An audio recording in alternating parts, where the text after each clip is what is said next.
Halo, Assalamualaikum warahmatullahi wabarakatuh. Nama saya Vita Krisna Dewi. Saya adalah owner dari Sinatria Farm yang terletak di Dusun Dero, Kelurahan Harjo Binangun, Kecamatan Pakem, Kabupaten Sleman, Daerah Istimewa Yogyakarta.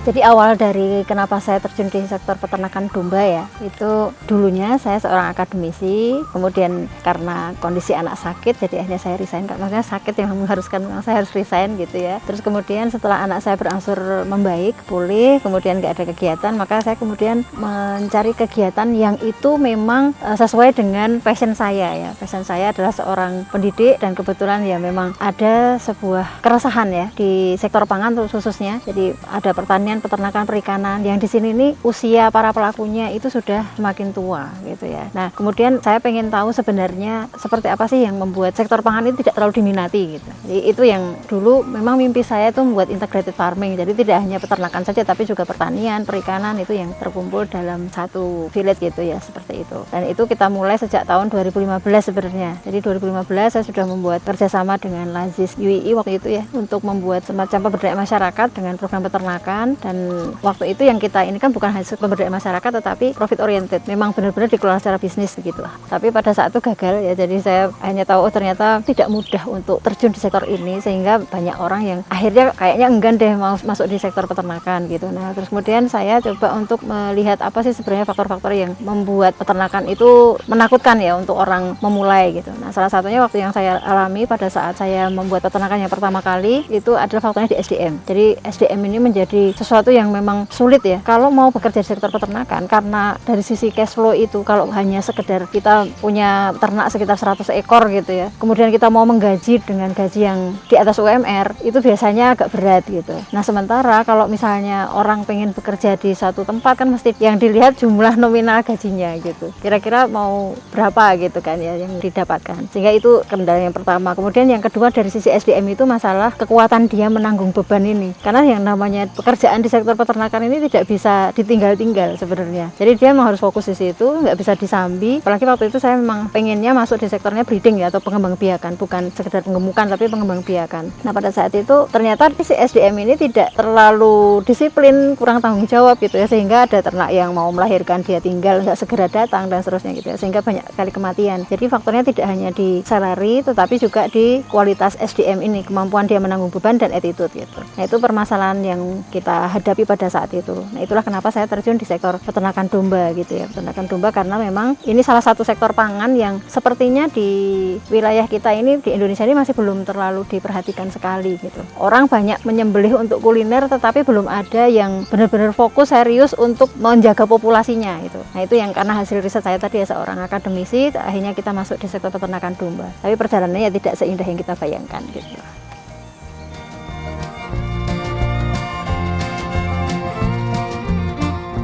2018 saya membuat Sinatria Farm di sini di Pakem ya. Kalau sebelumnya di wilayah Cangkringan, ini kemudian tahun 2018 saya membuat di Pakem, ini kecamatan yang bersebelahan. Wilayahnya masih cukup bagus ya, artinya dari sisi iklim, cuaca dan sebagainya itu masih cukup kondusif sekali untuk melakukan usaha peternakan. Nah tahun 2018 ini kita mulai lebih fokus lagi nih. Kalau tadi permasalahan di SDM itu kan pelaku peternakan ini sudah menua. Nah saya pengen gimana caranya ya supaya anak-anak muda ini mau terlibat dalam kegiatan peternakan. Karena yang saya sasar adalah generasi muda, maka kita pengen membuat peternakan ini memang anak muda banget gitu, gimana caranya gitu kan. Nah pada tahun 2018 itu kemudian kita mengembangkan model peternakan yang kira-kira anak muda suka gitu ya. Apa sih yang disukai oleh anak muda atau apa yang tidak disukai oleh anak muda dari peternakannya, sehingga kita coba mencari solusinya. Bau, kotor gitu ya, nggak keren, itu kan permasalahan yang ada di peternakan gitu. Makanya kemudian kita coba gimana caranya kita membuat kandang yang tidak berbau tetapi modalnya sedikit gitu. Kalau misalnya di plester kan wah ini harus beli semen dan sebagainya itu ya, itu cukup mahal gitu. Apalagi kalau misalnya lahannya ternyata masih sewa dan sebagainya, itu kan mau nyemen juga kan gimana gitu. Akhirnya kemudian kita membuat instalasi terkoleksi lah itu ya. Jadi tahun 2018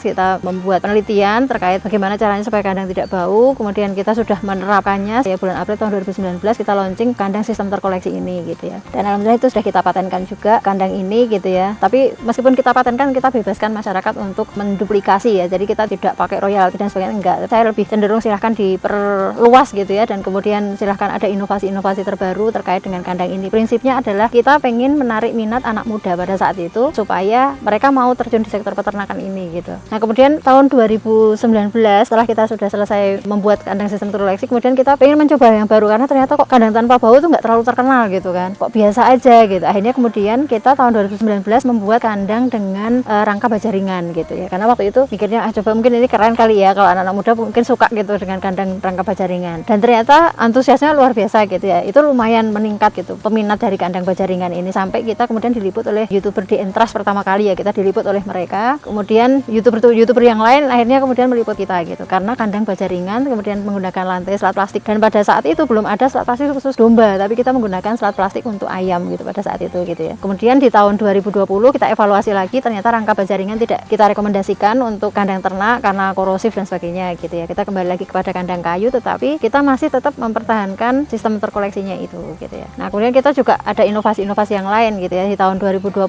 kita sudah mulai digitalisasi farming ya, jadi kita sudah mulai membuat recording dalam bentuk aplikasi gitu ya, tapi belum kita naikkan ke Play Store. Mungkin insya Allah tahun ini lah ya, akhir tahun ini mudah-mudahan sudah bisa kita naikkan ke Play Store lagi gitu ya. Aplikasi recording ini sangat bermanfaat untuk peternak-peternak khususnya breeding gitu ya. Jadi ini jantan ini dikawinkan dengan siapa, anaknya nanti jadi yang mana gitu ya, sehingga mereka tidak akan ada perkawinan darah, kemudian produk desain juga semakin bagus seperti itu. Nah inovasi ini terus kita kembangkan, kemudian kita juga bekerja sama dengan kampus-kampus yang ada di sekitar kita, terutama di Undip gitu ya. Saya bekerja sama dengan salah satu dosen Undip, Pak Munadi, dan adik-adik dari Renew Tech ya. Kita membuat beberapa mekanisasi ya, alat-alat yang sekiranya memudahkan peternakan. Contohnya adalah timbangan digital dengan RFID, itu contohnya ya salah satunya. Jadi nanti ternak itu tinggal lewat, kemudian kita tapping neck tag-nya. Nah kemudian nanti itu sudah otomatis masuk di pendataan kita seperti itu. Jadi itu beberapa inovasi ya. Kemudian ada lagi alat-alat dengan menggunakan listrik gitu ya. Jadi setelah kita bergeser ke listrik, alhamdulillah lebih murah gitu ya biaya operasional kita. Jadi inovasi-inovasi ini terus kita kembangkan, dan insya Allah nanti tahun ini juga kita ada beberapa pengembangan inovasi lagi di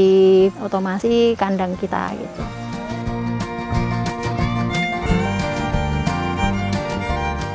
Kita lebih banyak di hijauan ya, karena di kita breeding terutama ya, karena breeding itu jangka panjang. Kalau kita menggunakan pakan full konsentrat mungkin biayanya akan sangat tinggi gitu, sehingga kita menggunakan mix antara konsentrat dengan hijauan. Jadi konsentrat ini kita gunakan untuk menyiapkan alat pencernaan ruminasi ya di rumennya ya, sebelum dia makan rumput, sehingga pencernaan dari hijauan itu nanti akan maksimal seperti itu. Itu yang kita lakukan di sini ya. Jadi kita ada hijauannya, juga ada sumber serat, ada sumber proteinnya, itu kita mix juga. Jadi kita meminimalkan biaya operasional dari pakan seperti itu. Kemudian kalau dari sisi pengelolaan kotoran ya tadi, karena kita menggunakan kandang sistem terkoleksi sehingga kita bisa mengumpulkan urin tersendiri, kemudian feses juga tersendiri gitu, tidak tercampur gitu. Jadi kondisi lingkungan kandang juga relatif aman, tidak berbau, dan semua bisa menjadi cuan. Baik itu feses ataupun urin, semuanya bisa jadi cuan, karena feses nanti larinya ke pupuk padat dan media tanam, kemudian urin itu nanti larinya ke POC ya, pupuk organik cair.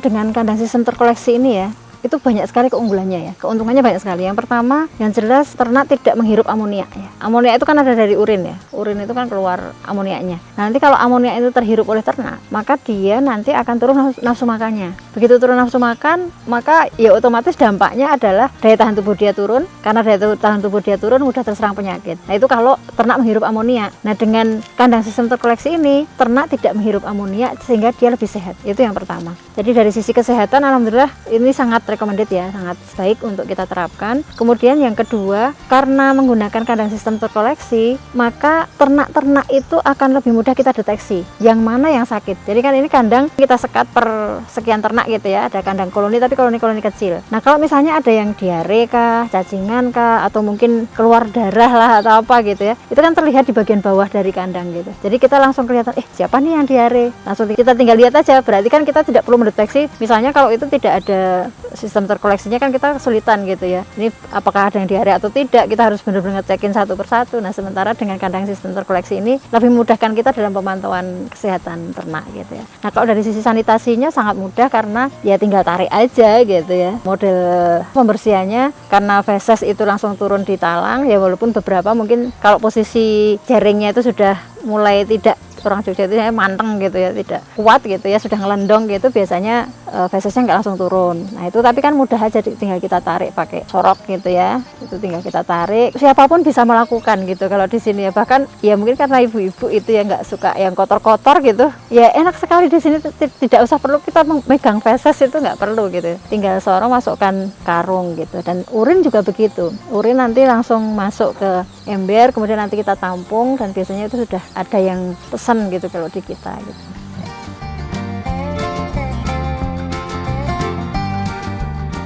Domba di Sinatria ada berbagai macam jenis ya kalau di kita ya. Paling banyak kita lokal, kita ada domba lokal ekor tipis yang ini memang rencananya akan kita kembangkan lebih lanjut gitu ya. Kita akan coba untuk membaguskan secara genetis gitu ya dari ini. Kemudian ada juga yang cross ya, cross dengan Texel, cross dengan Merino itu juga ada. Kemudian kita juga punya Texel, kemudian punya Merino. Ada lagi domba Garut ya, karena kita domba Garut ini di sini menjadi pejantan. Karena apa? Karena orang Jogja ini kalau kurban itu nyarinya yang ada tanduk.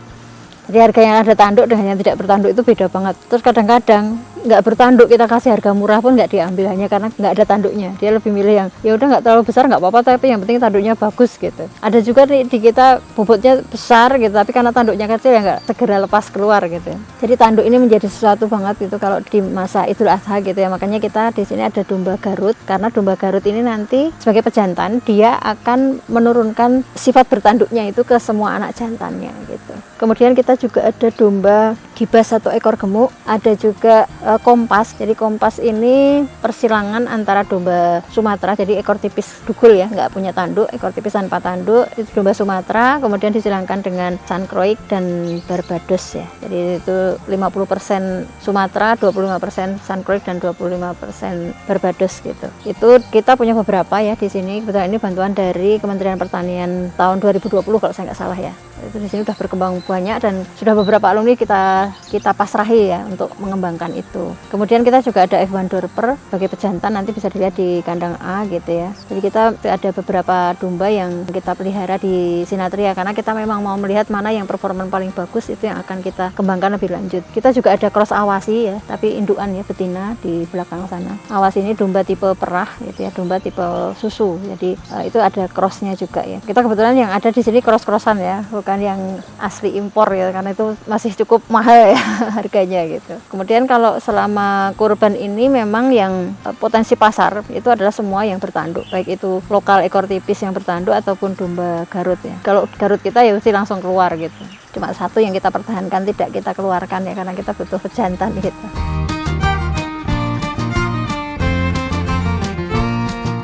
Kalau untuk korban di kita itu yang jelas kan bertanduk tadi ya. Kemudian posturnya kita usahakan yang besar. Tapi kita tetap menyediakan dari kelas paling ekonomis ya. Dari harga 2 jutaan itu pun nanti masih dipotong ya. Jadi ada potongan-potongan khusus kalau di Sinatria Farm itu. Ya suka-suka inilah, anak-anak itu sukanya misalnya ada Jumat Berkah itu nanti ada potongan berapa. Terus kreativitasnya tim kurban di sini ya. Jadi macam-macam bonus yang diberikan pada mereka gitu. Sehingga jatuhnya itu nggak sampai 2 juta sebenarnya gitu. Tapi kita kan tetap jualnya dengan range sekitar 2 juta, bahkan ada yang 15 juta di sini. Jadi itu tergantung dari bobot badannya. Semakin tinggi bobot badan, karena kita jualnya kiloan, jadi customer datang atau customer video call, nanti pada saat video call ataupun datang itu kemudian kita timbang langsung. Setelah ditimbang langsung, kemudian nanti dia menggunakan sistem pembayaran seperti apa, apakah dia ada diskon atau tidak, langsung pada saat itu, jadi customer bisa langsung lihat gitu. Itu yang dilakukan di sini. Jadi timbang pada saat si customer memesan. Makanya semakin cepat dia memesan ya semakin ini ya, semakin untung kan. Kemarin juga ada yang datang, kebetulan dia udah customer kurban lama gitu. Belanja ke Sinatria itu bobot ternaknya kalau saya nggak salah 42 atau 43 gitu ya. Itu sekitar seminggu yang lalu. Nah, kemudian seminggu kemudian dia datang ke sini sama kakaknya mau ngajak belanja sekaligus melihat domba kurbannya dia. Timbang lagi dong, ditimbang sudah 45 kilo. Jadi kalau dia beli pada saat pekan ini bareng sama kakaknya udah beda 500.000 gitu. Jadi lebih menguntungkan belanja sejak awal dibandingkan nanti menjelang kurban. Kan beratnya sudah nambah terus ya. Karena di sini semua domba kita kan kita rawat dengan baik dan alhamdulillah kenaikan bobot badannya cukup signifikan.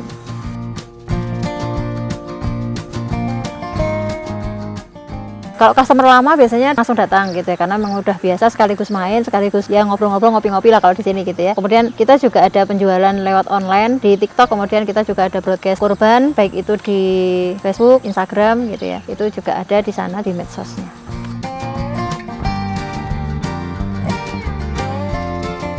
Bagaimana perempuan terjun di sektor peternakan, tentunya itu kembali lagi ke kualitas fisik kita ya. Kalau saya sekarang udah jelita, karena jelita itu sedang 50 tahun gitu ya. itu sudah tidak memungkinkan fisik saya untuk terjun langsung ke lahan untuk ngarit gitu ya. Sehingga karena saya tidak memungkinkan terjun langsung untuk ngarit, maka saya punya karyawan khusus untuk ngarit ya, seperti itu. Jadi kita manage saja, tapi pada dasarnya perempuan bisa bergerak di sektor apapun. Dan saya yakin semua perempuan itu hebat gitu kan. Dia bisa bekerja di sektor apa saja, bahkan jika dia mau serius dia bisa melampaui siapapun gitu. Itu kalau kita mau serius ya.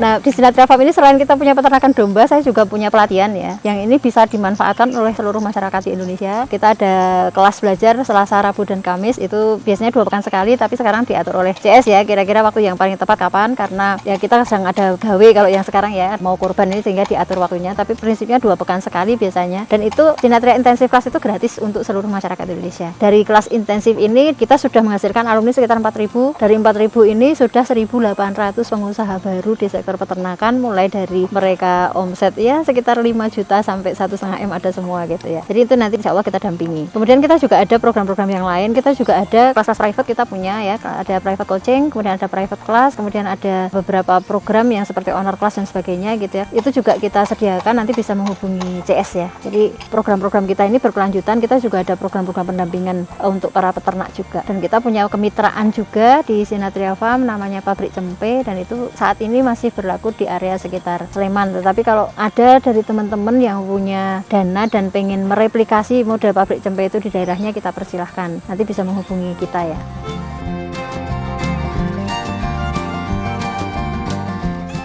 Terakhir, kalau bagi teman-teman yang mau main ke Sinatria Farm, sekedar berkunjung, mau ngopi-ngopi gitu, atau mau belanja sekalian gitu ya, insya Allah kita terima dengan baik. Silahkan datang ke Sinatria Farm, lokasinya di Dero, kemudian Harjo Binangun, Kecamatan Pakem, Kabupaten Sleman, Daerah Istimewa Yogyakarta, atau cari saja di Google Maps Sinatria Farm. Nah, kita adalah apa yang kita pikirkan, maka penuhilah diri kita ini dengan pikiran-pikiran positif. Jika kita yakin bahwa hari esok itu menjadi lebih baik, maka berpikirlah bahwa esok pasti akan lebih baik dari hari ini.